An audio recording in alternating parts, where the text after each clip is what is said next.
That was the day that we took the grandkids to a resort, and he was so excited to show the kids how to go swimming with the dolphins.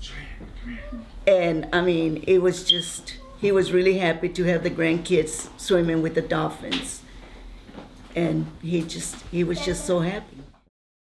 What I miss most of him is his love, his kindness, and knowing that he was here, knowing that he was ready to do anything if I needed anything, and just, he spoiled me. This was taken at his oldest grandson's baby shower, so for the first great grandbaby. My granddaughter. Her granddaughter. He was on patrol, so he wasn't actually able to be there the whole time, but he kept coming by constantly. And that's the youngest grandson. He had his little police walker, and so he was really excited to get that picture with Officer Arango and he calls himself Law Dog, so he said it was Law Dog and Law Pup.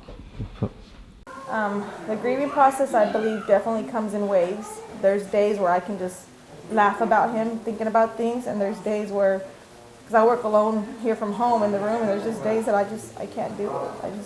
I break down, and I work with all his pictures and stuff, and it's hard. It's really hard. There's things, like my sister said, that triggers it. Like I said before, there's restaurants I still won't go to. There's songs I refuse to listen to.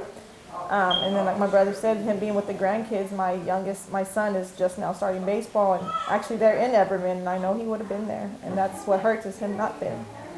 Like the other day, I saw a bag of chips, and he was the first one to come to my mind. He loved chips, he loved snacks, and then it's the simple things of like birthday parties and holidays that he's no longer here for, that we realize he's missing. My most vivid memory is going to the airport to drop off my oldest for basic training, and he stayed outside to watch our vehicles. And right before my son was to pass the gate, my dad comes running in, just crying, because he was so proud, but he knew his little chicken was leaving the coop, and my dad was such a mama hen. Man, just dancing all the time, laughing with us, just making hot dogs. Man, my dad has so many memories, so many funny memories. It's unbelievable. It's hard to put. I could spend hours talking about him. This is him when he was enlisted in the Army, and then this is just how any citizen would describe him to you on a typical day at work. He was just always driving around smiling with his arm out the window. And then this was when they had the police lip sync challenge that was going around a few years back.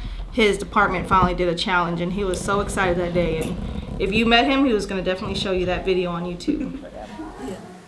It's like I said, I had friends who got arrested by my dad, and they were like, man, when we heard your name and his name, we were like, man, when he arrested us, he was such a good guy. He didn't judge us and didn't say nothing bad to us, didn't mistreat us, just treated us like a human being. He just said, hey, learn from your mistakes, and gave advice. Like he said, I'll give you advice like I would my own kids.